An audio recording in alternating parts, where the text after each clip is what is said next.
Assalamualaikum warahmatullahi wabarakatuh. Oke, kali ini kita akan membahas terkait dengan, eee, pendekatan sistem melalui studi simulasi ya. Di mana kalau kita kalau kita sadari bahwa segala sesuatu yang aktivitas kita atau manusia gitu ya, itu memiliki, beberapa sistem di antaranya seperti pada diri manusia adalah ada sistem pernapasan, ada sistem pencernaan ya, ada sistem perangsangan dan lain-lain seperti itu. Lalu itu pun juga, berikutnya juga terkait dengan aktivitas kita misalkan, kita pergi bekerja, dengan menggunakan kendaraan pribadi lalu kita menemukan berbagai adanya nama sistem sistem lalu lintas. Lalu kalau kita juga berangkat dengan public transportation atau transportasi umum, ada yang namanya juga sistem transportasi umum seperti itu dan lalu kita bekerja juga di mana di pekerjaan kita memiliki banyak sebuah sistem gitu ya. Ada juga kalau kita, sekolah, kuliah, seperti itu kita memiliki yang namanya sistem pengajaran. Nah, jadi tanpa kita sadari bahwa segala sesuatu yang berhubungan dengan aktivitas manusia itu terkait dengan adanya sebuah sistem ya. Nah, berikutnya di sini adalah bagaimana kita memecahkan permasalahan pendekatan sistem itu melalui bisnis proses re-engineering ya, atau merekayasa ulang proses suatu bisnis, ya seperti itu. Oke, apa saja langkah-langkah untuk BPR atau Business Process Re-engineering, yaitu memiliki 5 langkah. Yang pertama adalah prepare for re-engineering, di mana tahapan ini melibatkan persiapan perencanaan awal untuk memulai proses BPR. Organisasi juga harus memastikan bahwa pihak-pihak yang terkait dengan BPR ini harus memiliki pemahaman yang baik. Tujuannya apa, dampaknya dari BPR ini apa. Dan ini juga penting yaitu membentuk sebuah tim BPR untuk merencanakan bagaimana orang-orang siapa saja yang dipilih untuk menjadi sebuah tim ini, sehingga identifikasi dalam proses ini, akan berhasil seperti itu. Lalu berikutnya adalah langkah kedua yaitu map and analyze as is process. Proses ini melibatkan yaitu memetakan sebuah analisis mendalam terhadap proses bisnis saat ini dan tim BPR ini akan mengidentifikasikan langkah-langkah dalam proses, lalu memahami interaksi antar proses dan mengidentifikasi potensi kekurangan atau hambatan. Sehingga kekurangan ini atau hambatan ini dapat dijadikan sebuah potensi perbaikan yang bisa, eee, memiliki manfaat yang lebih baik dari yang proses sebelumnya, seperti itu. Lalu berikutnya adalah langkah ketiga, design to be process.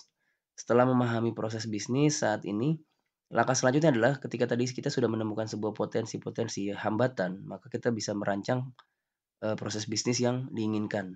Ya, dari kekurangan-kekurangan, dari tahapan yang kedua tadi yaitu map and analyze. Nah, pada tahapan ini tim BPR menciptakan, model baru yang optimal, yaitu menghilangkan langkah-langkah yang tidak efisien dan menggabungkan dengan inovasi atau teknologi yang dapat meningkatkan kinerja, ya. Jadi tadi tahapan dari sini yaitu kita bisa melakukan follow up, yaitu dengan melakukan sebuah inovasi yang diinginkan. Selanjutnya dari tahapan ini kita keempat yaitu implement re-engineering proses. Setelah kita melakukan, penggabungan tadi adanya inovasi ya berdasarkan, aktivitas yang bisa kita lakukan mungkin bisa menghilangkan proses atau, membuat, eee inovasi dengan sebuah teknologi yang mungkin kita kenal sebagai digitalisasi atau proses-proses yang menggunakan, digital ya. Lalu kita merancang proses baru yaitu dengan mengimplementasikannya. Jadi sudah ada nih inovasinya, sudah ada teknologinya, maka kita langsung melakukan implementasi. Ini melibatkan yaitu bagaimana menerapkan perubahan ke dalam organisasi dan cakupannya adalah, melatih sebuah karyawan dengan mengenalkan teknologi baru tersebut dan menyesuaikan struktur organisasi. Implementasi juga melibatkan pemantauan untuk memastikan bahwa perubahan berjalan sesuai rencana. Apabila tadi kita sudah melakukan inovasi, memiliki teknologinya, maka, karyawan itu juga harus dilatih, ya. Karyawannya dilatih dan nanti kemungkinan ketika ada sebuah teknologi, itu berarti memerlukan juga source-nya atau sumber dayanya, sumber daya manusianya, seperti itu. Jadi kita perlu juga melakukan restruktur organisasi untuk karyawannya. Dan berikutnya setelah itu sudah dilakukan, maka ke langkah kelima yaitu, improve continuously. Jadi ketika sudah memiliki inovasi yang tersebut tadi, maka proses BPR ini tidak berakhir sampai dengan saat ini saja, tapi bagaimana menekankan yaitu pemantauan berkelanjutan dan perbaikan terus-menerus. Siapa tahu dengan adanya inovasi tersebut, itu masih terdapat kekurangan-kekurangan yang perlu kita sempurnakan.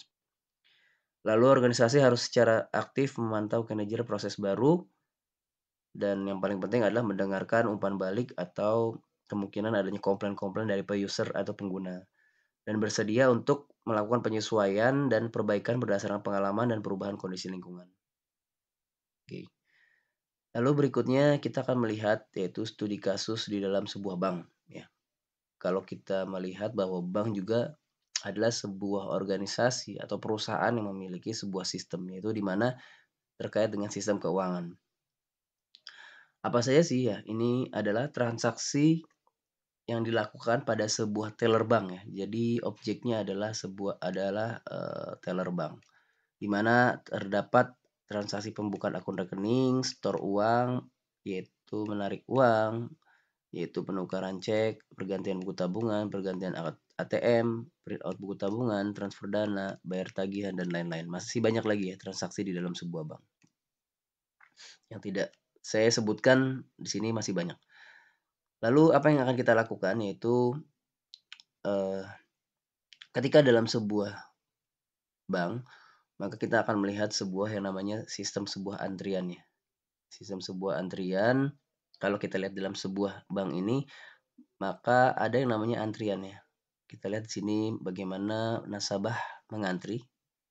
Ya, di mana prosesnya adalah langkah pertama, nasabah akan mengambil tiket atau tiket antrian ya. Ketika sudah mendapatkan tiket, lalu mereka menunggu di antrian, tempat menunggu. Lalu berikutnya tunggu sampai dipanggil oleh teller. Ya, mereka akhirnya berangkat ke teller dan dari teller setelah selesai melakukan transaksi, sudah selesai prosesnya, maka mereka bisa kembali ke rumah atau melanjutkan aktivitasnya masing-masing. Nah, kalau kita lihat ini berarti sini adalah kita dapat melakukan langkah-langkah proses di dalam sebuah sistem seperti contoh di dalam bank ini, maka kita memiliki sebuah input, proses, dan output ya. Jadi tahapan inputnya adalah nasabah ambil tiket dan antri di tempat tunggu. Lalu prosesnya adalah di teller dan selesai. Seperti itu. Nah, kalau kita lihat ada proses yang mengakibatkan banyaknya antrian adalah di teller ya. Di mana mereka memiliki tadi ada 1, 2, 3, 4, 5, 6, 7, 8, 9. 9 aktivitas di dalam sebuah teller. Pada saat customer atau nasabah itu menunggu sehingga mengakibatkan adanya antrian sebelum diproses seperti itu. Nah, selanjutnya apa yang kita lakukan? Kita dapat tadi untuk dalam langkah BPR ini adalah bagaimana kita menganalisis proses lebih mendalam ya. Kalau kita lihat sini bahwa adanya antrian ya, ini menjadi sebuah masalah. Masalahnya adalah antrian ya di proses layanan bank. Selanjutnya kita mencoba untuk menggali terkait dengan aktivitas yang ada di dalam sebuah bank. Nah, berdasarkan pengumpulan data rata-rata waktu dalam sebulan, kita bisa melihat bahwa ternyata ada 1.110 transaksi yang dilakukan dalam sebulan ini di dalam sebuah teller atau bank ya. Jadi ini bisa menjadikan bahwa data sebelumnya adalah terdapat 1.110 kali transaksi. Lalu berikutnya adalah tahapannya adalah kita melakukan langkah ketiga ya, yaitu mencari potensi-potensi yang bisa dilakukan untuk melakukan sebuah perbaikan. Nah, kalau kita lihat di sini adalah semua transaksi yang dilakukan di dalam sebuah teller, maka tim BPR akan menganalisa kira-kira manakah transaksi yang dapat kita lakukan di luar dari sistem teller ya, yaitu kita coba ke eksternal. Nah, dalam hal ini ternyata tim BPR menemukan bahwa ada 5 transaksi yang kemungkinan bisa kita lakukan di luar teller, di eksternal, seperti itu, ya. Jadi ini adalah potensinya, ada 5 potensi untuk dilakukan di eksternal aktivitas tanpa harus ada dalam, sebuah sistem bank, ya. Dan berikutnya kira-kira mereka setelah melakukan, analisa mendalam, mereka berpikir bagaimana caranya, melakukan improvement atau melakukan perbaikan di dalam eksternal aktivitas. Dan akhirnya aktivitas kelima tadi dapat dilakukan yang pertama seperti pembukaan akun rekening, kalau kita lihat sekarang bisa melakukan ada bank yang menggunakan customer service melalui online dari jarak jauh ya, seperti itu. Jadi aktivitas ini dapat dilakukan oleh customer service by telemarketing lah ya biasanya. Lalu yang kedua adalah pergantian kartu ATM, kalau kita lihat sekarang juga ada mesin kartu ATM yang bisa dilakukan untuk pergantian kartu ATM tanpa melakukan, datang ke bank. Lalu berikutnya setor uang ya, yang biasanya dulu harus datang ke bank, itu sekarang bisa dilakukan di mesin ATM. Dan sekarang juga bayar tagihan ya, walaupun kita juga bisa by mobile phone, ini juga bisa dilakukan di mesin ATM atau melakukan, lewat telepon gitu ya, jadi lewat mobile phone gitu. Lalu ada juga melakukan dengan print buku tabungan, itu menggunakan mesin print ya, di luar sistem dari teller, jadi tidak perlu datang ke teller. Nah, kelima ini adalah perbaikan-perbaikan inovasi yang dilakukan oleh tim BPR dalam layanan bank, sehingga mereka mampu me mengurangi proses-proses antrian yang di dalam, sistem teller tadi. Lalu berikutnya, setelah berhasil melakukan atau mereka mendesain, merancang, lalu yang tadi saya bilang bahwa, oh berarti kita membutuhkan customer service yang memiliki skill di dalam, eee pembukaan akun rekening ini dari jarak jauh, sehingga perlu dilatih lagi, perlu di-training untuk menerima teknologi yang baru gitu. Lalu berikutnya berarti harus ada pemahaman informasi terkait dengan, eee, seperti melakukan print buku tabungan ya masih di dalam sebuah sistem bank, namun mungkin tidak perlu lagi harus mengantri di dalam sebuah teller seperti itu. Lalu berikutnya adalah baik, setelah kita lakukan adalah kita lihat tadi bahwa 9 aktivitas yang dilakukan dari sebuah teller before-nya itu harus melewati semua teller gitu ya. Lalu dengan tadi improvement, maka kita dapat melakukan yang tadinya internal itu menjadi eksternal seperti itu ya.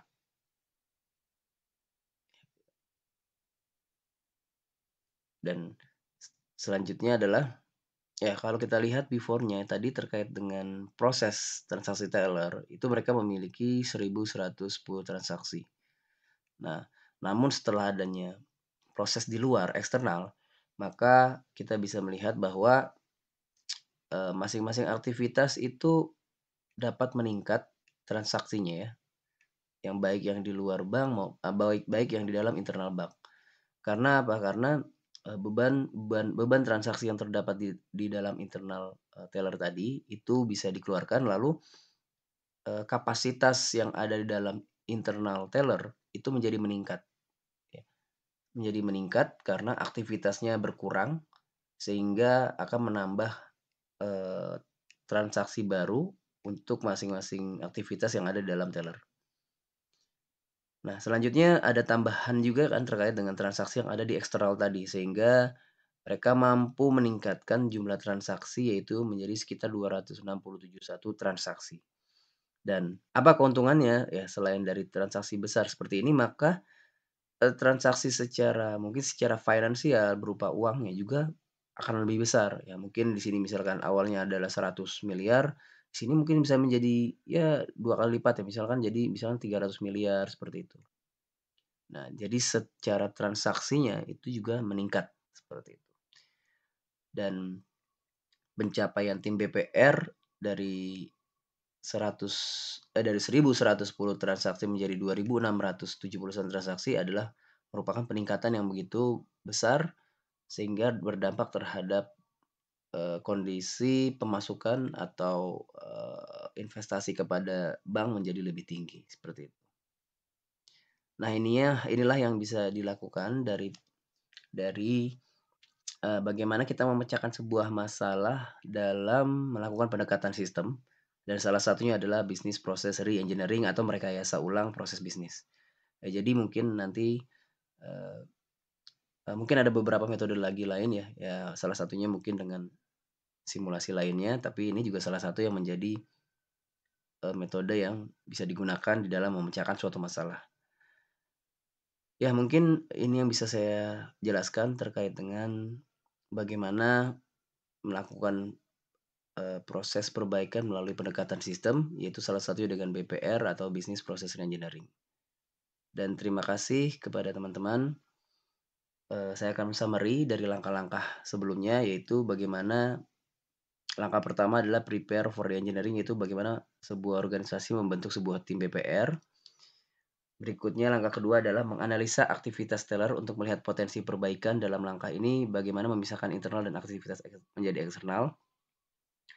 Lalu langkah ketiga menciptakan inovasi, yaitu kita lihat, tadi kita membuat mesin ATM setor tunai, mesin kartu ATM, ya kartu ATM adalah pergantian kartu ATM, selanjutnya membuat mesin buku print, tabungan, dan mempersiapkan jaringan untuk customer service dalam pembuatan rekening jarak jauh, seperti itu. Lalu berikutnya adalah setelah merancang proses, menciptakan inovasi tersebut, langkah selanjutnya adalah mengimplementasikan, lalu melatih karyawannya dengan mengenalkan teknologi yang baru, lalu adanya penyesuaian struktur organisasi, pasti siapa yang akan menjadi customer online, siapa yang tetap ada di customer di dalam sebuah sistem teller dan seperti itu. Lalu juga pasti memantau untuk bahwa perubahan ini tadi berjalan dengan sesuai rencana, ya. Jadi kalau misalkan memang ada masalah, maka next-nya adalah improve continuously. Jadi kalau misalkan ada masalah, maka harus melakukan, perbaikan di dalam, oh ternyata masih ada masalah, ada, hambatan lagi terkait dengan teknologi baru ini, maka kita lakukan, perbaikan terus sampai menuju kesempurnaan atau yang lebih baik. Dan selain itu ketika sudah, apa namanya, perbaikan ini yang inovasi yang sudah dilakukan ke-5 aktivitas tadi sudah baik, maka kita juga bisa lalu next prosesnya itu tetap continuously, yaitu mencari lagi ide-ide perbaikan yang bisa meningkatkan transaksi dalam sebuah bank, seperti itu. Mungkin itu saja yang bisa saya jelaskan, mohon maaf bila ada kata yang kurang berkenan, mohon dimaafkan. Saya akhiri, wassalamualaikum warahmatullahi wabarakatuh.